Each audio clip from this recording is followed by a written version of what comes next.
I'm Radhikant Reddy from the Hindu, sir. Yes, sir. Yeah. So my question is, ఇప్పుడు ఇంత సంపద సృష్టించినాం మేము, ఇంత బాగా చేసినాం, అయినా కూడా ప్రజలు మిమ్మల్ని ఓడగొట్టినారు. So actually review that situation sir, ఎందుకు ఓడిపోయింది అసలు TRS party despite all this achievement? What do you think we've been doing for the last 15 days?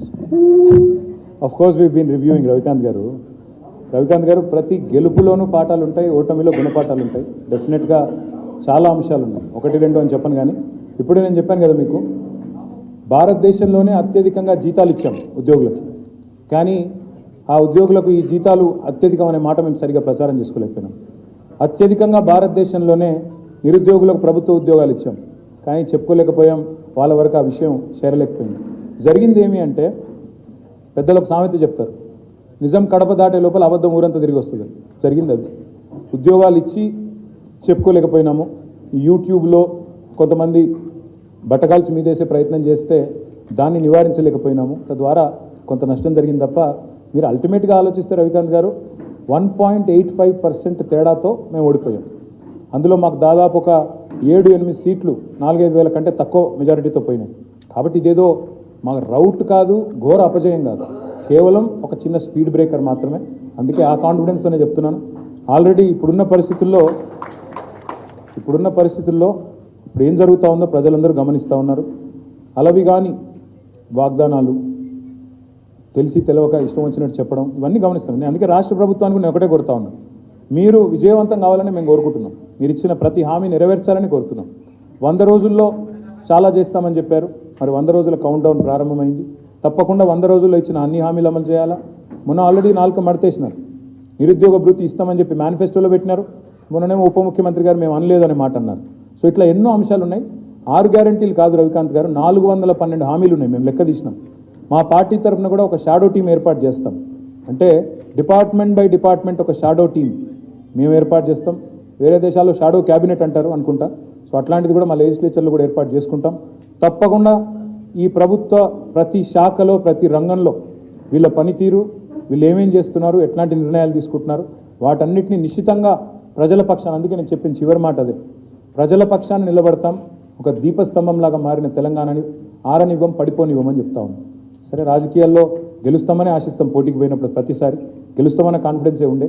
ఫలితాలు మమ్మల్ని నిరాశపరిచినా బాధ లేదు, ఎందుకంటే 2 టర్ములు ప్రజలు అధికారం ఇచ్చినారు. కాబట్టి we are thankful to them, will fight, continue to fight for them. I think will give the chance to somebody else in come. చెప్పండి సార్.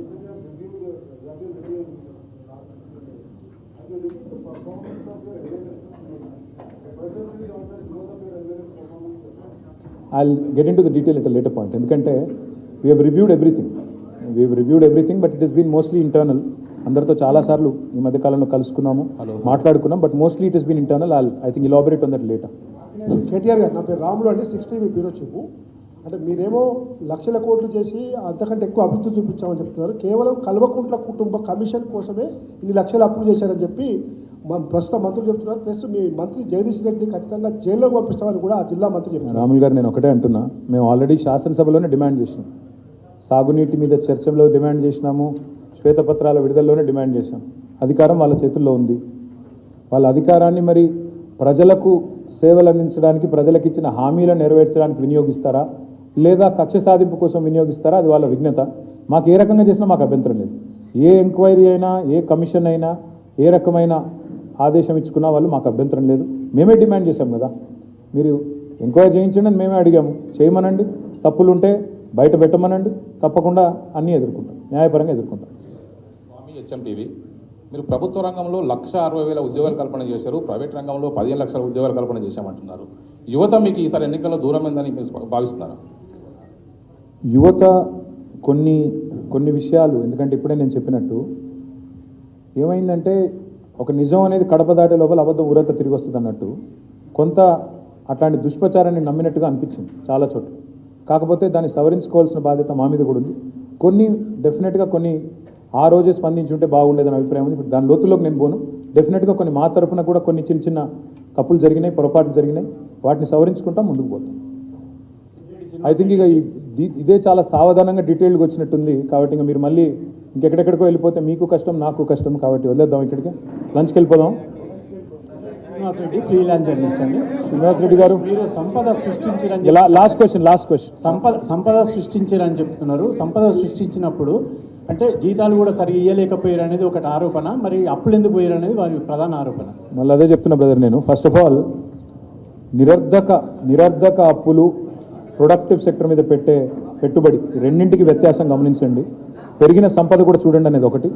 రెండవది, ఉద్యోగుల జీతాలు అనేది కరోనా తర్వాత వచ్చిన ఆర్థిక ప్రతిష్టంభన తర్వాతనే కొంత ఇబ్బంది వచ్చింది తప్ప మిగతా సమయాల్లో ఏం లేకుండే. దాన్ని కూడా అర్థం చేసుకోవాలని కోరుతాం. థ్యాంక్ యూ అందరికీ. జై తెలంగాణ.